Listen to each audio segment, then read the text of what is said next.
पाकिस्तान पहला मुल्क नहीं है, हम प्रॉब्ली 80 उन मुल्क में शामिल हो गए हैं जिन्होंने अब इनवॉइसिंग शुरू कर दी। इंडिया कर चुका है, तुर्की बहुत अरसे से कर रहा है, हमने सीखा भी बहुत ज्यादा है टर्की से कि टर्की का कितना अच्छा यूनिवर्सल इलेक्ट्रॉनिक इनवॉइसिंग का मॉडल है। ये मैं बहुत बड़ी स्टेटमेंट दे रहा हूँ कि 90% of the problem is triangulating your receipts with your payments. That's the simple solution. और एफबीआर ये कानून बना चुका है, ये लॉज एप्लीकेबल हैं, वो टेक्नोलॉजी भी आज दस्तयाब है।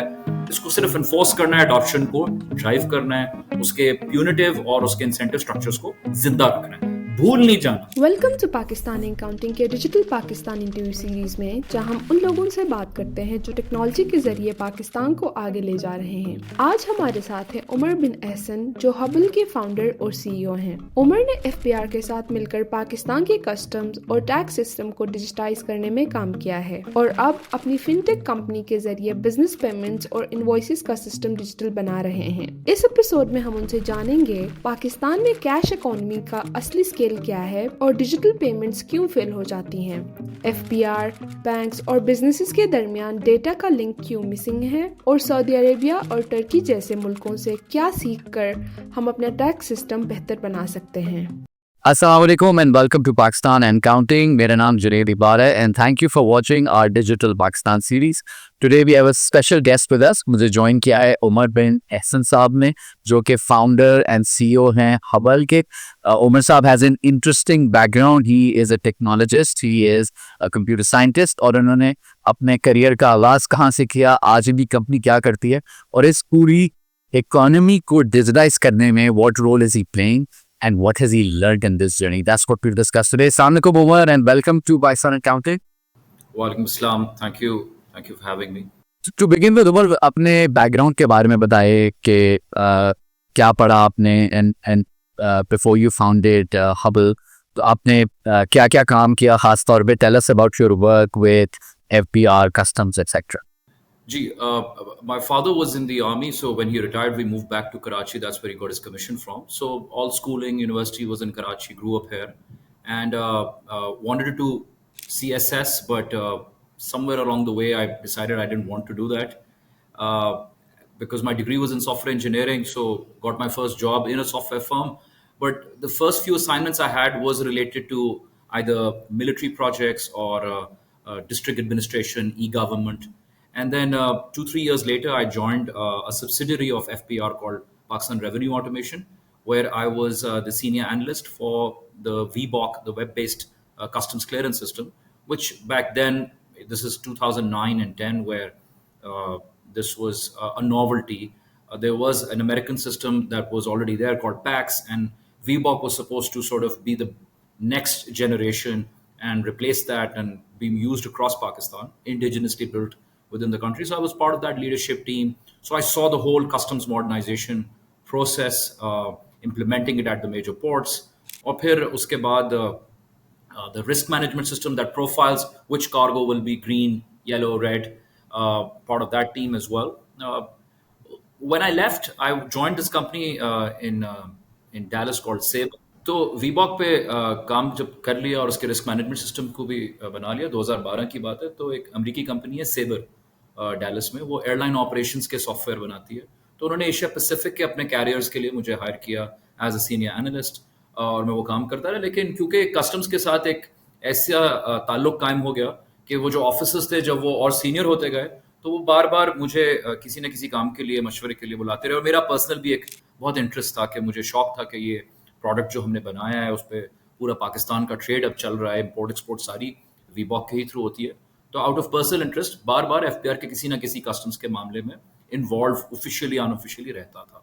तो 2017 में उन्होंने मुझे फिर से बुला लिया, अब ऑफिशियली, कि कस्टम्स की जो पेमेंट्स है और IRS की जो सेल्स टैक्स और इनकम टैक्स की पेमेंट्स है, उसको डिजिटली उसका अदायगी का एक निज़ाम बनाना है, जो ये ई पेमेंट है जिसके जरिए आज आप अपने। तो उस टीम में शामिल हो गया। उसमें एक कलीदी किरदार था मेरा। यहाँ पे ज़ाहिर है मेरा तारुफ हुआ पहली दफ़ा बैंकों के साथ, स्टेट बैंक के साथ, रिप्रेजेंटिंग एफबीआर। तो ये समझ लिया कि पाकिस्तान का जो पेमेंट का इकोसिस्टम है वो पाकिस्तान के टैक्स के निज़ाम के साथ कैसे चलता है, उसमें क्या इम्प्रूवमेंट आ सकती है। और अल्हम्दुलिल्लाह 2017 तक वो निज़ाम वजूद में आ गया। आज सारी तकरीबन 90% जितनी भी एफबीआर की कलेक्शन है, अगर एफबीआर 12 ट्रिलियन रुपए की कलेक्शन करता है, तो 90% उसी सिस्टम के जरिए कलेक्ट होते हैं। तो उस प्रोजेक्ट में भी इन्वॉल्व रहा और उसी प्रोजेक्ट ने मुझे वो आगाही दी जिसकी वजह से मैंने हबल बनाया। जबरदस्त। So before we get to Hubble, जो आपने देखा टैक्स पर्सपेक्टिव से कि कस्टम्स में देखा कि क्या हो रहा है, एंड देन बाकी जब ये एफबीआर और टैक्स के साथ पेमेंट्स की मॉनिटरिंग डिजिटाइजेशन पे काम किया तो आपने देखा होगा। सो पहले तो एक ले ऑफ द लैंड से शुरू करते हैं कि पाकिस्तान अंडर कलेक्ट करता है टैक्स। हमारा मुश्किल से शायद अब 10% करीब टैक्स टू जीडीपी है। तो ये इकोनॉमी कैश पर कैसे चल रही है, एंड कहाँ कहाँ डिफरेंट एलिमेंट्स जो हैं इसके, manufacturing, point of sale, services delivery, crossing of borders, whether it's physical crossing of borders या goods या digital crossing of borders, services, and then wealth, या that is land या बाकी किसी transaction।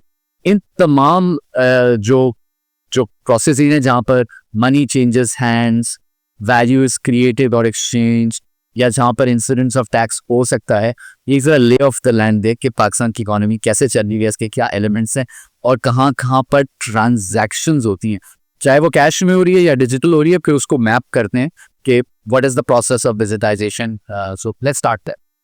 जी जुनेद भाई, ये बहुत ब्रॉड आपने सवाल मुझसे पूछा है और इसको That's why I want you to start broad and then we'll narrow down to your key expertise. From a cash to digital perspective मैं इसको आसान कर दूं कि जहां कंज्यूमर और किसी कारोबार का टच पॉइंट है, कोई आप पॉइंट ऑफ सेल पे जाते हैं, आपने रेस्टोरेंट पे खाना खाया है या परचेज की और वहाँ पे कैश टू डिजिटल है, यहाँ तो गालिबन 10% से ज़्यादा डिजिटल कैश का वो डिवाइड नहीं है कि 10% डिजिटल होगा, बाकी सारा कैश पे ही चल रहा होगा। लेकिन अगर हम B2B लेग को देखें जहाँ पे दो कारोबार आपस में अदायगियाँ कर रहे हैं, तो ये 99%, मैं बहुत असरो वसूख से कह सकता हूँ कि 99% या तो कैश है या फिर चेक है, और चेक की भी एक बदसूरत शक्ल होती है जिसको कहते हैं ओपन चेक, जिसके अंदर नाम नहीं लिखा होता कि ये क्लियर कौन करेगा। तो जाहिर है कि जब इतनी कैश डीलिंग है और इतनी ओपन चेक पे, रिवॉल्विंग चेक पे काम चल रहा है, तो ट्रांसपेरेंसी अदायगी के निज़ाम में तो बिल्कुल भी नहीं है। और क्योंकि वो अदायगी नहीं नज़र आ रही ना एफबीआर को, ना बहुत केसेस में बैंकों को भी नज़र नहीं आ रही कि ये किस वजह से पेमेंट हुई है, क्यों हुई है, किस मद में हुई है, तो जाहिर है कि ट्रेसेबिलिटी और उसकी अकाउंटेबिलिटी ना होने के बराबर वो मुश्किल हो जाता है। देखें, किसी भी मुल्क का, और ख़ास तौर पे पाकिस्तान जैसा मुल्क जिसकी आबादी 25 करोड़ की है, किसी भी मुल्क में ऑडिट हर इंसान नहीं हो सकता, होना भी नहीं चाहिए। ये तो फिर एक पुलिस स्टेट बन जाएगी कि हर चीज़ हर वक्त ऑडिट हो रही हो भी नहीं सकती, मुमकिन ही नहीं। तो जाहिर है कि ऑडिट भी उन चीज़ों को करते हैं जहाँ पे आपको इंसिडेंट्स ऑफ इवेजन ज़्यादा नज़र आए, या आपको नजर आए कि यहाँ पे इकोनॉमिक एक्टिविटी हमें कम नजर आ रही है, वहां पे आप ऑडिट्स बढ़ा लेते हैं। लेकिन ये भी एक ऐसा तरीका है जिसको मैं अगर एक लतीफ अंदाज से समझाने की कोशिश करूं, आप गाड़ी चला रहे हैं और आप रेयर व्यू मिरर और साइड व्यू मिरर्स को देख के आगे गाड़ी चलाएं, कि पास्ट को देख के देखें आगे कोई हादसा होता है कि नहीं होता, तो आपको पता ये मुमकिन ही नहीं है। और आज यही निज़ाम है हमारे ऑडिट का, बड़ा फरसूदा निज़ाम है ऑडिट का। तो जाहिर है कि उसके अंदर फिर एक्सप्लॉयटेशन भी आ जाती है, आर्बिट्ररी चॉइसेस जहां पर आ जाएं एक अफसर की, तो वो निज़ाम चल नहीं सकता। लेकिन आपके पहले सवाल पे मैं वापस आता हूं कि ये पूरा स्ट्रक्चर है क्या। देखें, जहां हमारे इकोनॉमिक बॉर्डर्स हैं, ड्राई पोर्ट्स हो गए जो बॉर्डर्स पे हैं, तोरखम, वागा, चमन, और जहां हमारे सी पोर्ट्स हैं, कराची, गवादर, कराची में भी 2 पोर्ट्स, कराची पोर्ट और बिन कासिम, और जहां हमारे इंटरनेशनल एयरपोर्ट्स हैं जहां पे इंटरनेशनल कार्गो आता है, जिसको एयर फ्रेट यूनिट्स कहते हैं, Karachi, Lahore, Islamabad being the bigger ones. यहाँ पर ऑब्वियसली कस्टम्स अपनी लॉज को इन्फोर्स करता है, चाहे वो पर्सनल बैगेज का लॉ हो या वो फ्रेट का लॉ हो, चाहे वो कंटेनराइज ट्रैफिक आ रहा हो या वो बल्क में ट्रैफिक आ रहा हो, या वो दो मुल्कों के दरमियान में लैंड ट्रेड हो रहा हो, जैसे इंडिया से वागा से हमारे पास इन हालात से पहले तजारत हो रही थी। और अफगानिस्तान और चमन के हवाले से तो वैसे भी हमारी इंटरनेशनल ऑब्लिगेशन है कि लैंडलॉर्ड कंट्रीज को ट्रांजिट ट्रेड आपने लाजमी देना है, ये आपकी ऑब्लिगेशन है as a responsible global country. So इस जगह पर इकोनॉमिक इंटरेस्ट मुल्क के होते हैं कि जब कोई किसी किस्म का कार्गो यहाँ पे मूव कर रहा है, तो इस इकोनॉमिक फ्रंटियर को कस्टम्स ने प्रोटेक्ट करना है, और वहाँ पे इंसिडेंट्स ऑफ टैक्स मल्टीपल है। प्राइमरीली कस्टम्स ड्यूटी लगती है, और बतदरीज वो पाकिस्तान में अंडर WTO कम ही हुई है। FTAs और PTA के एग्रीमेंट्स होते हैं, उससे भी ये कम ही हो रही है। उसके अलावा फिर सेल्स टैक्स लिया जाता है। सेल्स टैक्स यहाँ पे लेने की वजह यह है कि हमारे यहाँ एक्चुअल पॉइंट ऑफ कंजम्पशन पे वैट मोड में सेल्स टैक्स लेने की रियासत की सलाहियत नहीं है, क्योंकि पॉइंट ऑफ सेल डिजिटाइज्ड उस तरह नहीं है और जो बाकी मैन्युफैक्चरिंग सप्लाई चेन है वो डिजिटाइज नहीं है। लेकिन मैं आगे जाके आज के सेशन में इसका हल भी बता सकता हूँ कि बाकी मुल्कों ने कैसा हल किया। तो जाहिर है फिर ये सारा टैक्स फ्रंट लोड हो जाता है इंपोर्ट स्टेज पे, और उसी के फिर मद में FED इन सेल्स टैक्स मोड भी ले लिया जाता है या इनकम टैक्स ले लिया जाता है, जो आगे जाके फ्यूचर लायबिलिटी पे एडजस्ट होता है। फिर स्पेसिफिकली कुछ और लॉज भी होते हैं। अगर कोई लग रहा है कि एक्सप्लॉयटेशन हो रही है मार्केट में या लोकल इंडस्ट्री को प्रोटेक्ट करना है, तो एडिशनल कस्टम्स ड्यूटीज भी लग जाती हैं, रेगुलेटरी ड्यूटीज भी लग जाती हैं, कुछ केस में एंटी डंपिंग ड्यूटीज भी लग जाती हैं। ये बहुत कॉम्प्लिकेटेड किस्म का एक निज़ाम आहिस्ता आहिस्ता बन जाता है। और इसी तरह इनकरेज करने के लिए कुछ इंडस्ट्रीज को SROs और एग्जेम्पशंस भी होते हैं कि किसी एक इंडस्ट्री को फेवर करने के लिए या उसको इनकरेज करने के लिए एग्जेम्पशंस दिए जाते हैं। तो ये हो गई कस्टम साइड।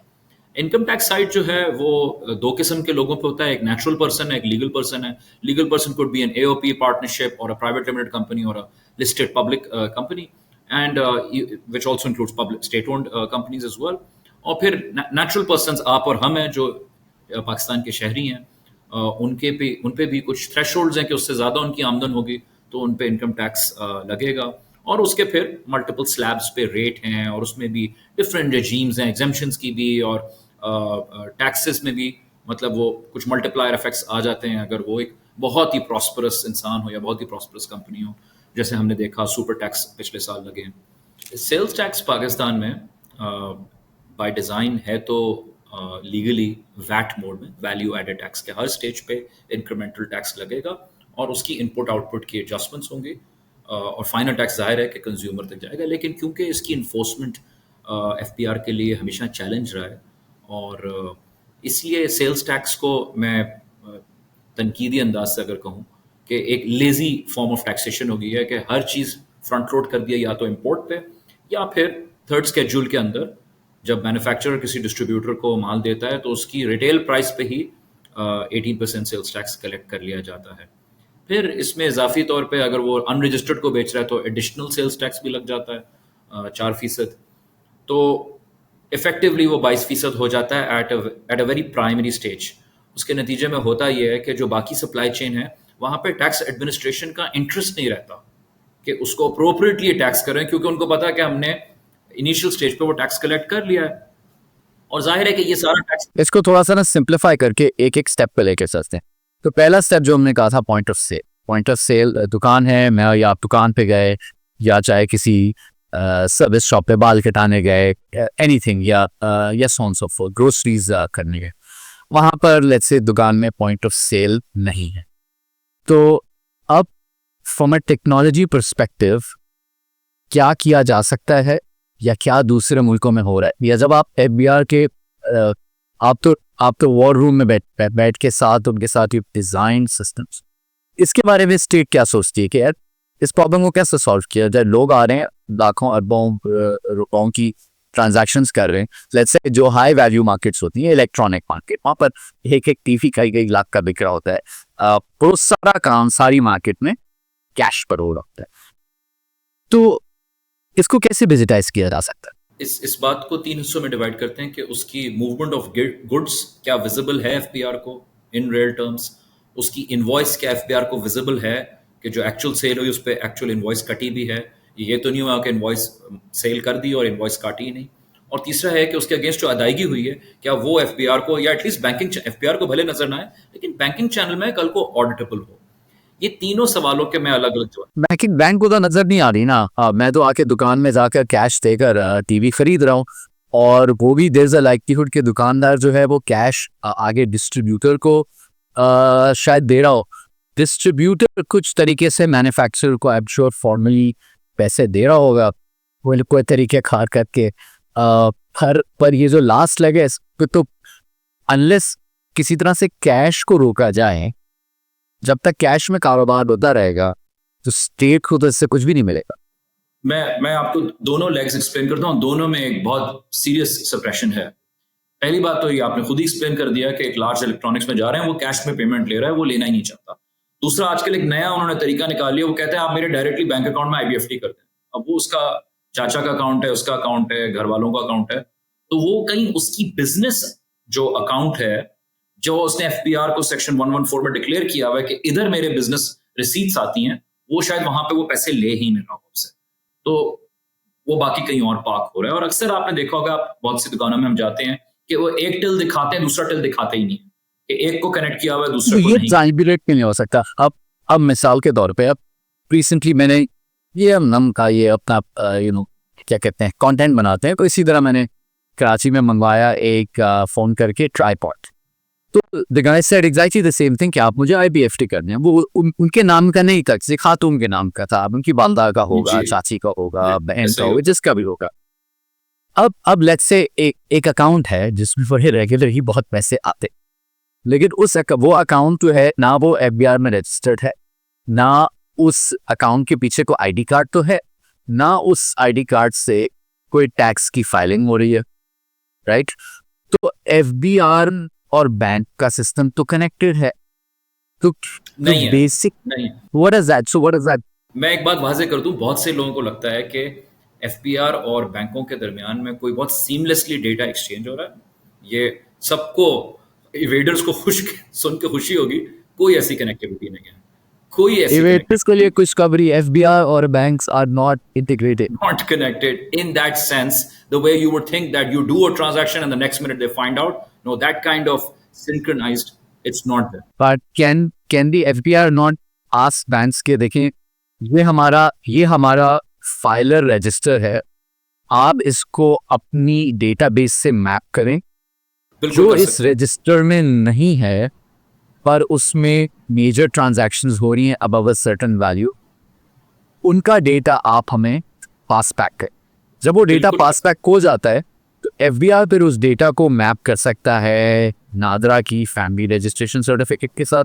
मे बी वो जो दुकानदार है जिसके नाम पर वो पेमेंट वसूल कर रहा है आईडीएफटी के जरिए, वो उसकी वालदा हो सकती हैं, एन हो सकती हैं, मतलब ये ट्रायंगुलेशन तो हो सकती है।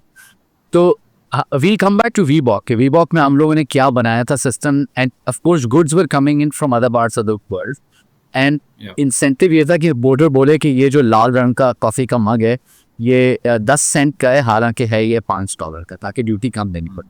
लेकिन आई एम श्योर वो सिस्टम में कुछ जिद्दत पैदा की गई ताकि उसको जी। ज़्यादा 5 नहीं $4 तो $4 तो कलेक्ट करे। तो ये पॉइंट ऑफ सेल को पकड़ने, अगर आप अपनी टेक्नोलॉजी हैट इस्तेमाल करें and you work with FBR and you understand कि एफबीआर के सिस्टम, बैंक के सिस्टम कैसे डिजाइन है, अगर पॉइंट ऑफ सेल की जो ट्रांजैक्शन है वो रिकॉर्ड नहीं हो रही उस, और वो पैसा मॉनेटरी वैल्यू एक्सचेंज हो रही है, इकोनॉमिक एक्टिविटी हो रही है, स्टेट को इससे कोई फायदा नहीं, तो उसको पकड़े कैसे? देखिए, ये अब एक और अच्छी खबर ये कि ये एटलीस्ट लॉ में एग्जिस्ट करता है इसको पकड़ने का तरीका, और बहुत सिंपल है। जो एफपीआर ने इलेक्ट्रॉनिक इनवॉइसिंग टियर 1 रिटेलर्स पे स्टार्ट की, इसके नतीजे में 12,000 इंटीग्रेटर्स आ गए। उसकी हम इम्प्लीमेंटेशन और इन्फोर्समेंट की स्पीड आसान जबान में बताएं, what does that mean? What does that mean? मैं उसको ही वाजे कर रहा हूँ। बेसिकली एफपीआर ने कहा है कि जिसको हम टियर 1 रिटेलर कह रहे हैं, उसको अपना इलेक्ट्रॉनिक कैश रजिस्टर, जहां पे वो पंच करता है कि आपने इतनी दही ली, इतने अंडे लिए, इतनी दूध लिया, अब आपका बिल बन गया ₹2,500। अब ये ₹2,500 जब आप इसको पेमेंट कर रहे हैं, आपने immediately FPR generated invoice QR के साथ जनरेट करनी है, जिसको सिटीजन स्कैन करके वेरीफाई भी कर सकता है, और मुमकिन है उसके नतीजे में उसको प्राइस भी मिल सकता है। अब ये एक तरह का सिटीजन पुलिसिंग का कॉन्सेप्ट है, और बाकी मुल्कों में भी ये हो चुका है, और इससे कोशिश की जाती है कि ऑटोमेटिकली जो टियर 1 रिटेलर्स हैं वो इस सिस्टम पे आ जाएं, और 12,000 आ गए हैं। 12,000 छोटा अमाउंट नहीं है, वो कि ये पूरी कायनात नहीं है रिटेलर्स की, लेकिन इससे ये साबित हो गया ये चीज चलती तो है।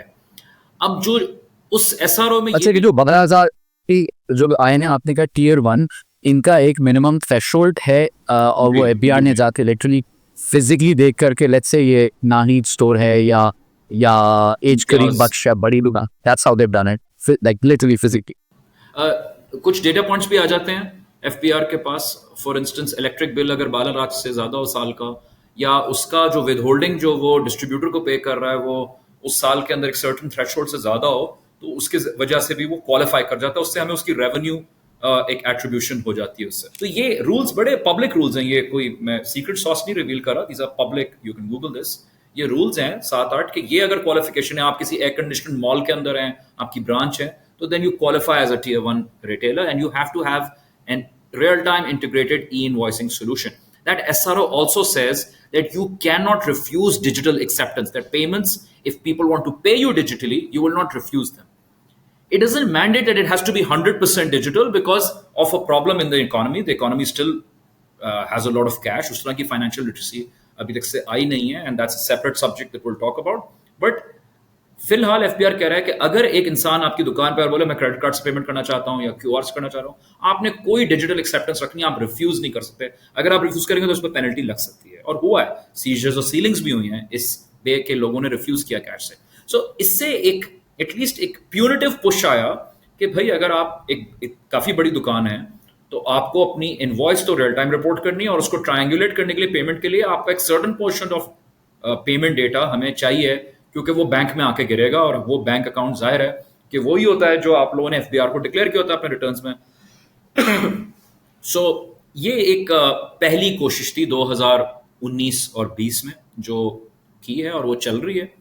उस पर हम और चीजें, obviously it's not optimal, it can be significantly improved. अब तक हमें शायद 70,000 कर लेने चाहिए थे, 10,000 के बजाय।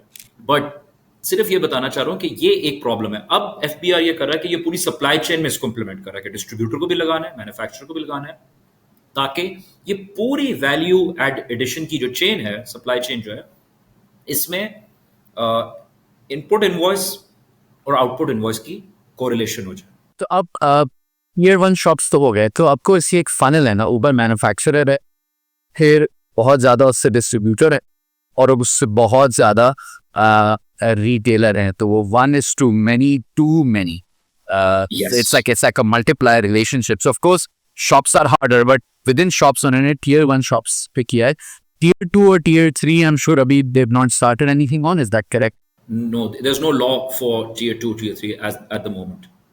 चलिए आप एक स्टेप ऊपर आते हैं, अब डिस्ट्रीब्यूटर लेवल पर आते हैं। And I think already we're in the Hubble zone. This is the work that Hubble is doing कि जो डिस्ट्रीब्यूटर और मैन्युफैक्चरर की रिलेशनशिप है उसको मजीद डिजिटाइज का है।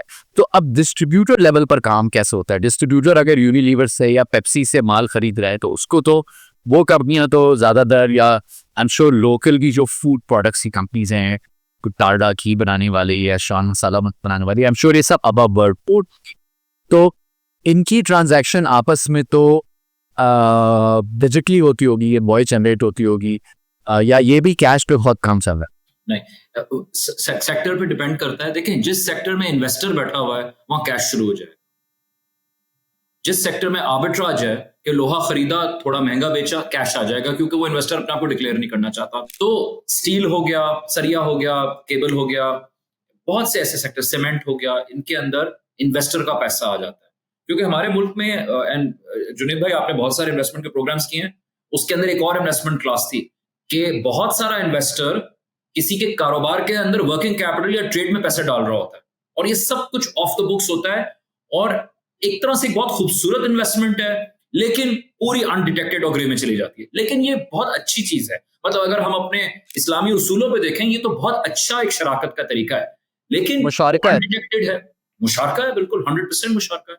सो ये बहुत सारे सेक्टर्स के अंदर इन्वेस्टर का पैसा आ जाता है। तो अगर इसको टोटा जेटी के let's say manufacturer to distributor relationship को देखते हैं, तो स्टील सेक्टर हो गया आपका, जो पूरे housing basically construction products is a massive industry. फिर आपकी कंज्यूमर प्रोडक्ट्स हैं, कंज्यूमर प्रोडक्ट्स में मसाले से लेकर फिर फर्टिलाइजर है। बल्कि मुझे एग्रो के सीईओ ने बताया कि पिछले साल एग्रो, एफएफसी और फातम फर्टिलाइजर, जितना प्रॉफिट इन तीनों कंपनियों ने मिलकर बनाया, इससे ज्यादा इनके जो डिस्ट्रीब्यूटर हैं उन्होंने बगैर कुछ डिक्लेयर किए कैश में बनाया। तो this is still like 90% plus cash this whole world. अब इसी चीज पे जरा पॉज लें और देखें कि ये इन्वेस्टर पेमेंट कैसे करता है, इसको भी अंडरस्टैंड करना जरूरी है। और यहाँ पे ट्रेसेबिलिटी का इशू, जो मैंने लफ्ज शुरू में बोला था, रिवॉल्विंग चेक, वो ये कहता है कि मेरा डीलर कोड है ABC विद यूनिलीवर या विद फातिमा फर्टिलाइजर, वो अपने इन्वेस्टर को बोलता है कि यार तू इस डिपॉजिट स्लिप पे, इस कोड पे तुम जाके पेमेंट लगा दो। अब पैसे उसके डेबिट हो रहे हैं, पेमेंट इसके खाते में आ रही है, इसके लेजर में, जो एक्चुअली रजिस्टर्ड डीलर है उसका, ताकि उसको वो इन्वेस्टमेंट मिल गई, उसका माल आ गया, उसने कहा इसमें मैं तुम्हारे साथ शेयरिंग कर लूंगा, ये एतबार पे चल रहा होता है। अब ये ट्रांजैक्शन में तो इसका अकाउंट डेबिट ही नहीं हो रहा था, तो एफबीआर की निगाह में तो इसको तो इसने तो खरीदा ही नहीं है माल। फातिमा फर्टिलाइजर की आउटपुट में दिख रहा है इसने माल खरीद रहा है, ये कह रहा है मैंने तो खरीदा ही नहीं है डेबिट में। और क्योंकि थर्ड स्केड्यूल में सारा टैक्स प्राइमरी स्टेज पे ले चुका है एफबीआर, एफबीआर इसलिए मुझसे आके पूछता ही नहीं कि भाईजान ये कैसे हो रहा है कि तुम माल भी खरीद रहे हो और तुम्हारा अकाउंट भी डेबिट नहीं हो रहा। तो ये कम problem again it comes back to the same question, जो एक छोटी दुकानदार वाला भी आपको कह रहा है कि मुझे आईबीएफटी कर दो, इस वाली जो बड़ी बड़ी ट्रांजैक्शन है जिसमें मैन्युफैक्चरर और डिस्ट्रीब्यूटर के बीच में, तो डिस्ट्रीब्यूटर का जो इनफॉर्मल फाइनेंसियर है वो मैन्युफैक्चरर के अकाउंट में डायरेक्ट डेबिट करके कैश के जरिए या कैश के चेक के जरिए पेमेंट जमा करा रहा है, और एंड इसका कोई जो है सुराग नहीं मिल सकता। सुराग तो मिल जाता है, लेकिन इसके नतीजे में एक बहुत बड़ी ग्रे एक्टिविटी जनरेट होती है। देखें, एक तो कल्चर है, हम कल्चर के को फिक्स कर सकते हैं प्यूनिटिव और इंसेंटिव मेजर्स के साथ। टेक्नोलॉजी कल्चर को आके डिसइंटरमीडिएट करता है, आपसे ज्यादा बेहतर कौन जानता है from your experience in Careem. But important बात यह भी है कि इस वक्त इंसेंटिव स्ट्रक्चर एफबीआर का है ही नहीं कि यहां पे उसको पकड़े। एफबीआर को 18% एमआरपी पे, प्राइस पे टैक्स मिल जाता है प्राइमरी स्टेज पे। सो डाउनस्ट्रीम वो विदहोल्डिंग टैक्सेस लगा के कह देता है नॉन फाइलर पे 2.5% विदहोल्डिंग टैक्स है, फाइलर पे 1.5% विदहोल्डिंग टैक्स है for a B2B transaction between distributor and retailer and between a manufacturer and distributor. Allah Allah खैर से अल्लाह, अब हमें जरूरत क्या है इसको पकड़ने की, वो जितना भी काम करे इसके अलावा। तो ये माइंडसेट जो है, बिकॉज उनका रेवेन्यू मेजर अब सिक्योर हो रहा, उनके जहन में सिक्योर हो चुका है एट द प्राइमरी स्टेज। हालांकि मैं नहीं समझता ये सिक्योर हुआ है, आई थिंक इधर बहुत बड़ा रेवेन्यू अनअटेंडेड पड़ा हुआ है जो उनको नहीं मिलता, बिकॉज ये वैल्यू चेन को देख ही नहीं रहे। इसका हल एक ही है कि जब तक इनवॉइसेस उनकी इलेक्ट्रॉनिक नहीं हो जाएंगी और उनकी पेमेंट्स उसके साथ कोरिलेट नहीं होती, और एफबीआर का एक सेक्शन भी है सेल्स टैक्स का, सेक्शन 73, दैट सेज कि आपकी जो सेल है, जो सेलर की इनवॉइस और पेमेंट है, वो बायर की इनवॉइस और पेमेंट से कोरिलेट करनी चाहिए for a valid input claim. अगर नहीं करेगा, और सेल्स टैक्स का ऑडिट, अभी जितने भी आपको फेक इनवॉइसिंग के स्कैम निकले थे सारे सेक्शन 73 की नॉन कंप्लायंस थी। और यहां पे मसला ये है कि फेक इनवॉइस निकलती है और पेमेंट का प्रूफ भी सामने आ जाता है, बिकॉज वो एक स्टॉप गैप पेमेंट कर देते हैं साबित करने के लिए कि ट्रांजैक्शन हुई है, लेकिन वो सारी फेक ट्रांजैक्शन होती है ताकि फेक इनपुट क्लेम्स आ जाए। तो ये तभी रिजॉल्व होता है, चाहे सप्रेशन ऑफ रेवेन्यू हो, चाहे फेक इनपुट्स हो, फ्लाइंग इनवॉइसिंग हो, फेक इनवॉइसिंग हो, इन सब का हल है कि आप इलेक्ट्रॉनिक इनवॉइसिंग और आपका जो डिजिटल एक्सेप्टेंस है वो कोरिलेट करे आपके बिजनेस बैंक अकाउंट्स के साथ। जब तक ये इसको टाइटली कोरिलेट नहीं कर पाएगा FBR technologically at the time of the transaction, they will not be able to audit it in an effective way. So let's say FBR wakes up and realizes कि ठीक है, हम let's say जब urea बिकता है तो हम एंग्रो या फातिमा या फौजी से पहले की प्रिजम्पटिव बेसिस पे इस पे जो भी टैक्स वगैरह कलेक्ट कर लेते हैं। अब यूरिया जब डाउन स्ट्रीम जा रहा है, इस पे multiple times exchange of hands हो रहा है, हमें इससे वो सरोकार नहीं। हालांकि in many cases more value can be captured there depending on the product.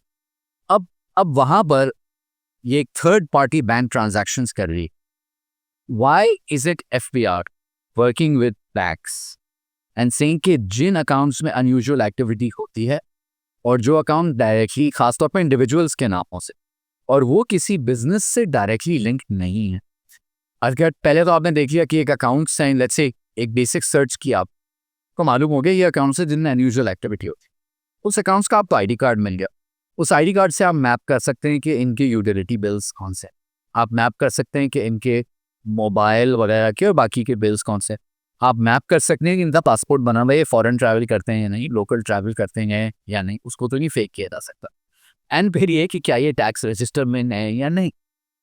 तो इस पर काम क्यों नहीं हो रहा? Like this seems so simple, why is this not happening? एक सिंपल खत जो उनसे पूछे कि जनाबे वाला आपके अकाउंट में पिछले साल 5 करोड़ रुपए यूं गए और 7 करोड़ रुपए यूं आए, जरा सा बस बता दें कि आप करते क्या है। सब पहला सवाल ये कि हो सकता है, बिल्कुल हो सकता है।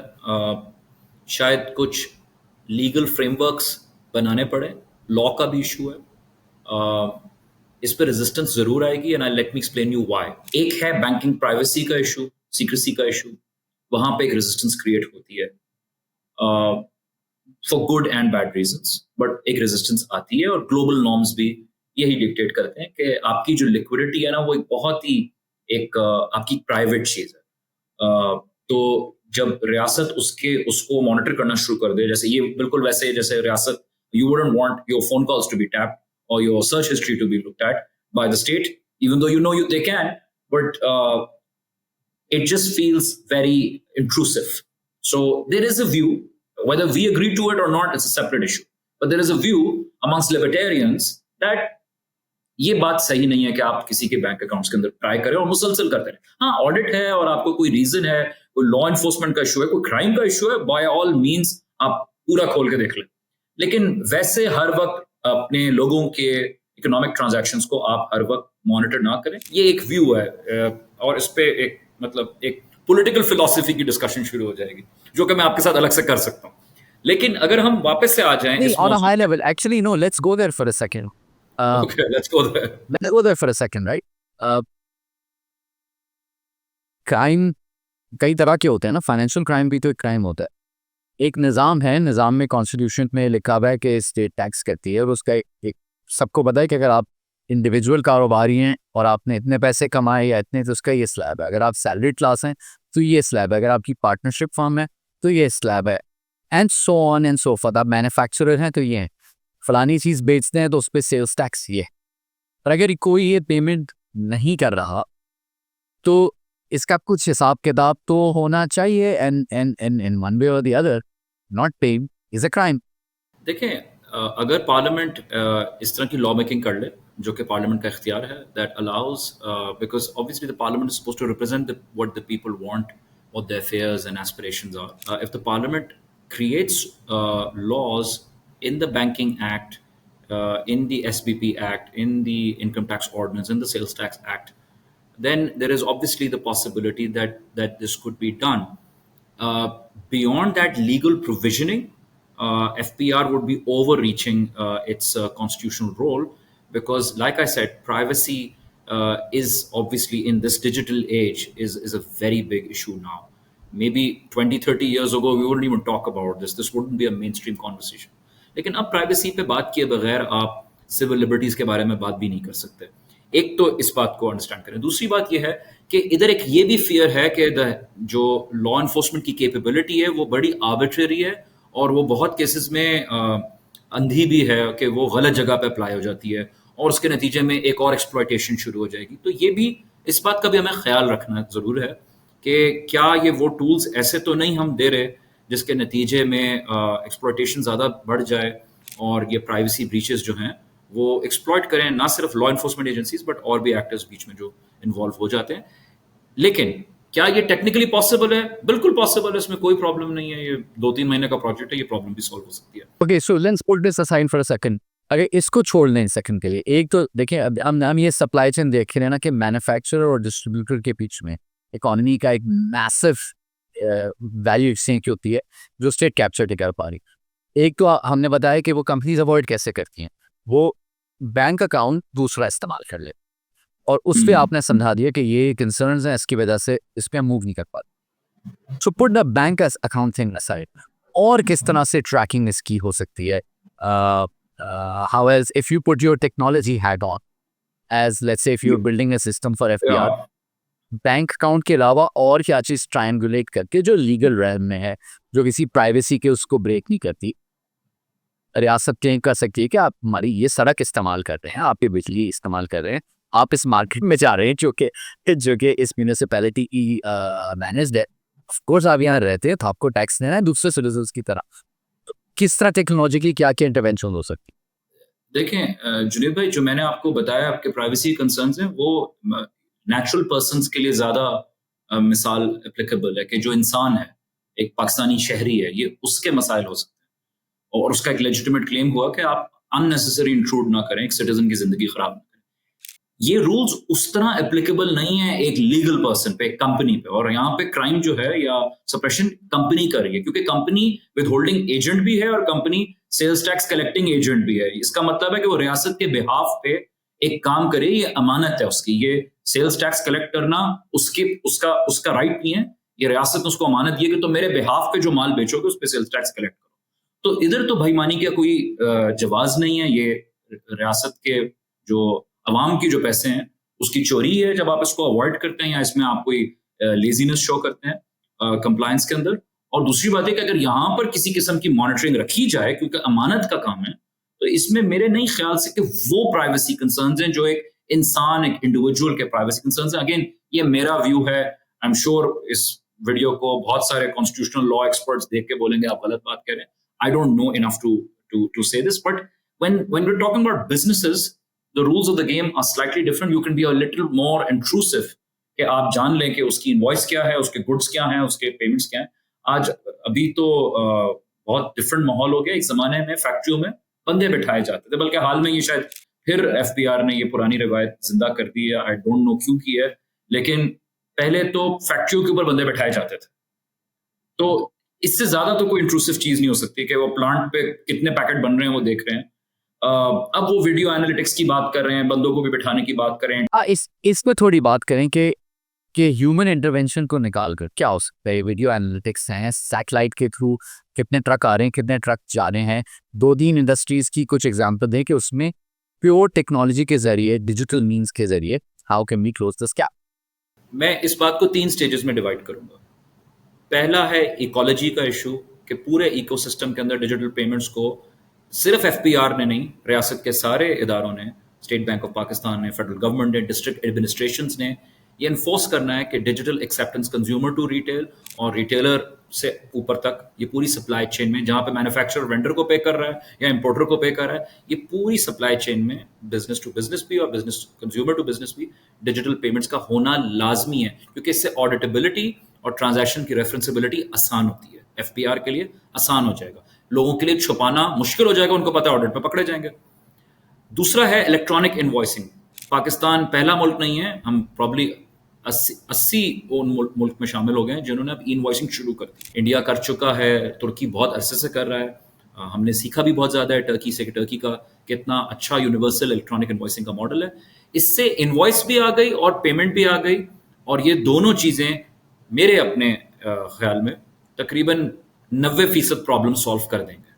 ये मैं बहुत बड़ी स्टेटमेंट दे रहा हूँ कि 90% of the problem is triangulating your receipts with your payments. That's the simple solution. और एफबीआर ये कानून बना चुका है, ये लॉज एप्लीकेबल हैं, वो टेक्नोलॉजी भी आज दस्तयाब है। इसको सिर्फ इन्फोर्स करना है, अडॉप्शन को ड्राइव करना है, उसके प्यूनिटिव और उसके इंसेंटिव स्ट्रक्चर्स को जिंदा रखना है। भूल नहीं जाना, अगले साल कोई और बतख पकड़ने ना चले जाए, इधर ही रहें इस वक्त। ये एक 10 साल की जर्नी है, और टर्क्स ने भी कहा था हमें 10-15 साल लगे थे, लेकिन हमने छोड़ा नहीं इस काम को। तो ये हर साल आपने अपने नंबर्स इंप्रूव करने हैं। हम 12,000 पे आके स्टकअप हो चुके हैं। दूसरा जो issue physical movement of goods है, इस पे मेरा एक बड़ा क्लियर व्यू है कि ये एक बहुत इंट्रूसिव और अनमैनेजेबल और अनसस्टेनेबल मैकेनिज्म है। मैन्युफैक्चरिंग सप्लाई चेन को आप डिसरप्ट नहीं कर सकते इंट्रूजन में। ये आप वहां करें जहां पे ई इनवॉइसिंग और डिजिटल पेमेंट नाकाम हो जाए, कि उसके बावजूद करप्शन हो रही है, उसके बावजूद स्मगलिंग हो रही है, या हाई वैल्यू आइटम्स हैं जैसे कि tobacco is the ideal case कि टबैको में इलिसिट ट्रेड इतना ज्यादा है कि टबैको में अगर आप ट्रैक एंड ट्रेस मैकेनिज्म लगा दें और स्टैंपिंग कर दें, बहुत अच्छी बात है। शुगर में एक्सप्लॉयटेशन होती है, होर्डिंग होती है, स्मगलिंग का भी इशू है, शुगर में कर लें, इसमें कोई कबाहत नहीं। लेकिन ये कि आप हर कंज्यूमर आइटम पे गुड्स मॉनिटरिंग कर लें या बंदे बैठा लें, ये रियासत के लिए आप कुछ अरसे में देख लेंगे अनसस्टेनेबल हो जाएगा। यही एक नई एक्सप्लॉयटेशन के दरवाजे खोलेगा और ये इनको रोल बैक करना पड़ जाएगा। ये पहले भी हो चुका है, दोबारा से होगा। So go step by step to the basics right. Electronic invoicing पूरे मुल्क में है कि नहीं है? नहीं, फिलहाल तो नहीं है, सिर्फ 12,000 लोग कर रहे हैं, बाकी कोई नहीं कर रहा, वो भी परफेक्टली नहीं कर रहे, वो भी हमें पता है सप्रेस करते हैं। क्या digital payments consumer to retail में 10% से बढ़ा है? नहीं बढ़ा अभी तक से, और B2B में तो 99% पे है। जब तक ये दो फंडामेंटल प्रॉब्लम्स नहीं सॉल्व कर सकते, ये बंदे बिठाकर और कैमरास लगाकर और असेंबली लाइन पे ठप्पे लगाने से ये आपके पास इतने रिसोर्सेज ही नहीं, ना इतने पैसे हैं। जो ई इनवॉइसिंग का प्रोडक्ट है, ये रोल आउट कैसे होता है? How does this work? What did Turkey do right? What exactly do we need to do, and specially how do we do it in the most digital manner? So one of the things that we've learned, best practices across Malaysia, Turkey, Saudi is a very good example, that they announced it 5 years ago. They announced it 3 years ago.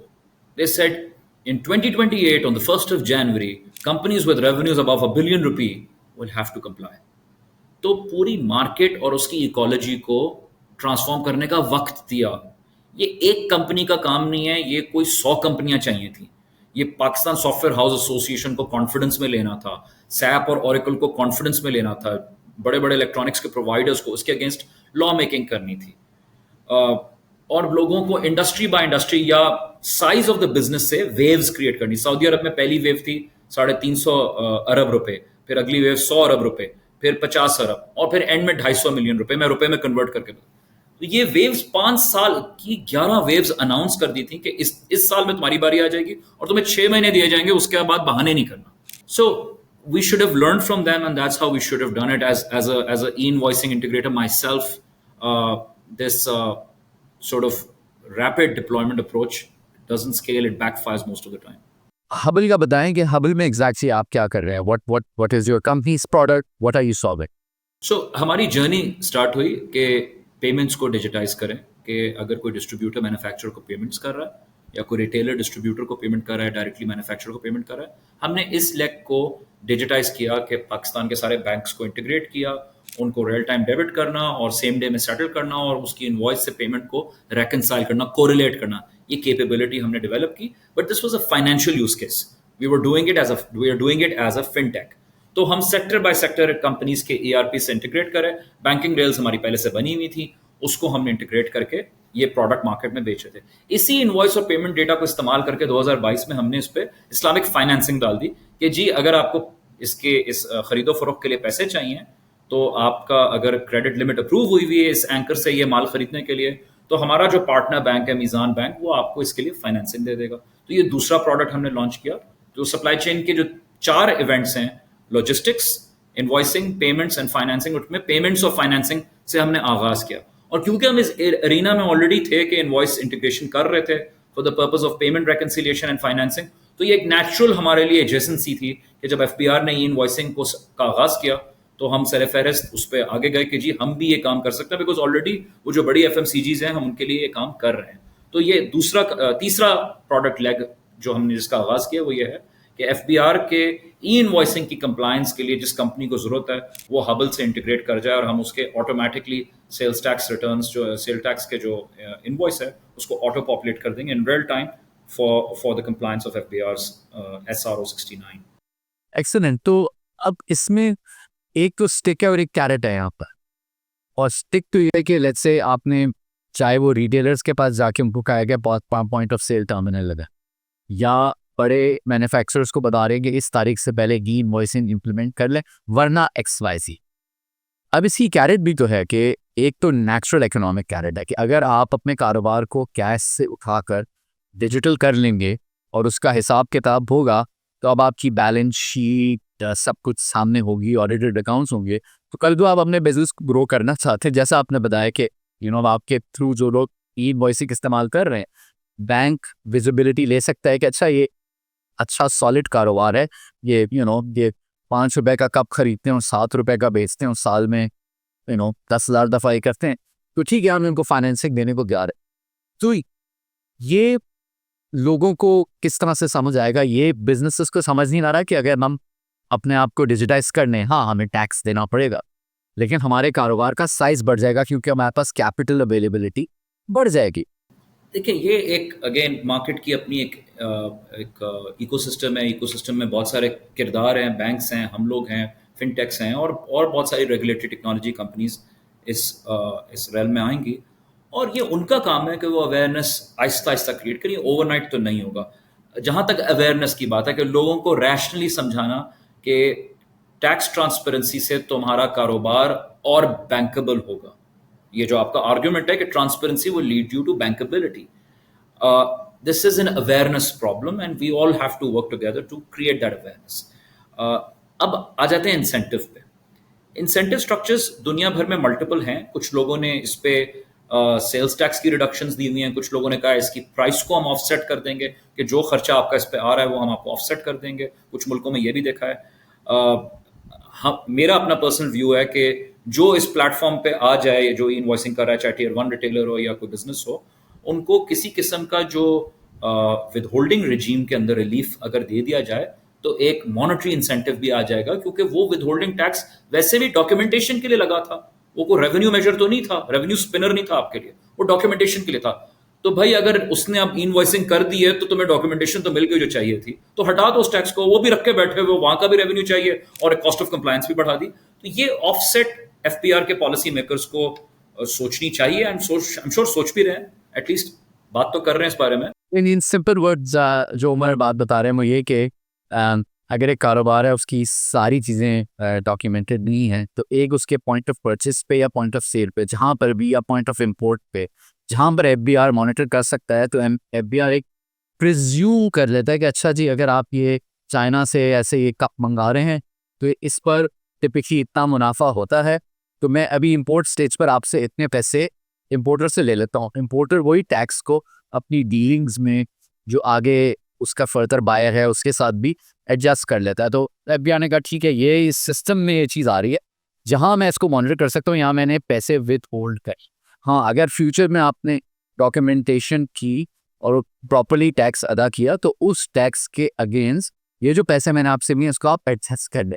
तो अब ये voicing जब शुरू हुई है तो हम ये बता रहे हैं कि तो ये आप ना करें कि विद होल्ड भी कर लें और कोई इनवॉइसिंग भी ले लें, ताकि उसका पैसा फंसा हुआ, पैसे उसको मिल जाएंगे वापस, लेकिन उसको बाद में आके वापस कागजी कार्रवाई करके एफबीआर से मांगने पड़े. लेकिन आप ये बात भी अंडरस्टैंड करें कि विद होल्डिंग टैक्स जो है और सेल्स टैक्स जो है, ये कैश फ्लो प्रॉब्लम भी है किसी कारोबार के लिए, और उस कैश फ्लो की एक अपॉर्चुनिटी कॉस्ट भी है.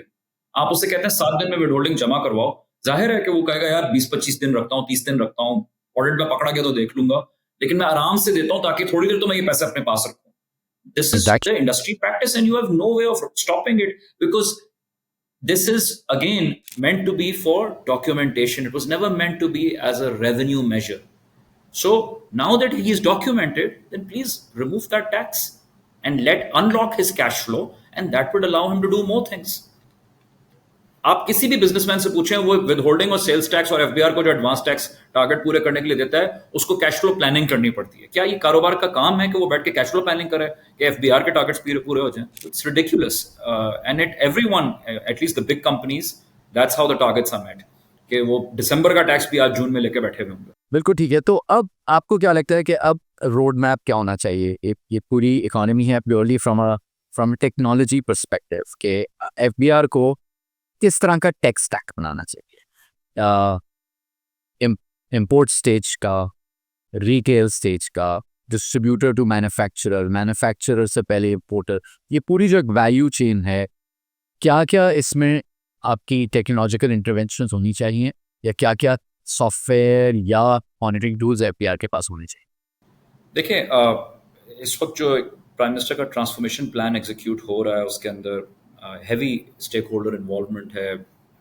मैकिन्जी, कारंदाज भी इन्वॉल्व हैं ताकि वो ग्लोबल टैलेंट को पूल इन कर सकें. Asian development bank, world bank भी इन्वॉल्व हैं, अगेन ग्लोबल टैलेंट को पूल इन करने के लिए कि बाकी कंट्रीज के नॉर्म्स क्या हैं. उसके साथ हमारे जो SIFC का इस पे एक ओवरसाइट भी है, वो भी एक इम्पॉर्टेंट एस्पेक्ट है, बिकॉज वहाँ से जो स्टेक होल्डर को गैल्वनाइज करना है वो आपके पास स्ट्रेंथ आ जाती है. एंड आई थिंक इस स्ट्रक्चर के अंदर रहते हुए ये पॉलिसी कंटिन्यूड रहनी चाहिए कम से कम 5 साल के लिए, कि 5 साल तक के आपको इस ट्रेन पे रहना. They will get a lot of things wrong, but they will get a lot of things right as well, and that's what we need to focus on, because you know we are who we are and we work with our limitations, with less money and whatever brain power we have and whatever funds we can get from donors or whatever the federal government can put for this, set aside for this.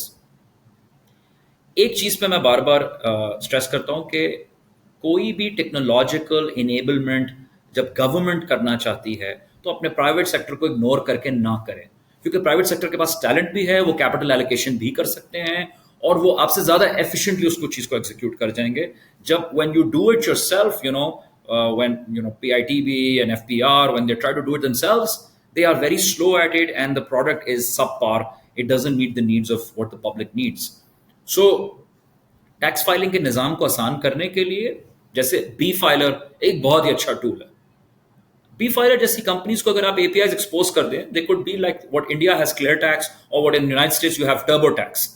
You have to bring in these companies. Sales tax में आपने एक अच्छा move किया है for companies like Hubble, Ernst and Young, and a bunch of other companies, and more companies will be licensed के e-invoicing की integration private integrators करके देते हैं. इनकी speed और इनकी commercial motivation खुद ब खुद results create करती हैं.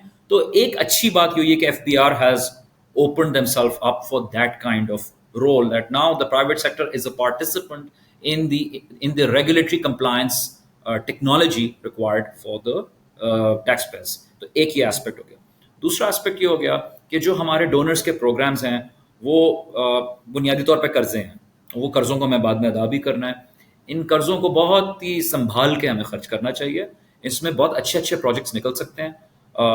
जैसे कि अब आर्टिफिशियल इंटेलिजेंस का दौर आ गया. You can get the best talent and try to figure out what's the smartest way to do audit, risk management, cargo clearance, dynamic audit management, बजाय इसके कि आप फाइलें मंगवाएं, लोगों को पेशियों पे मंगवाएं. There is so much that AI and the new LLMs.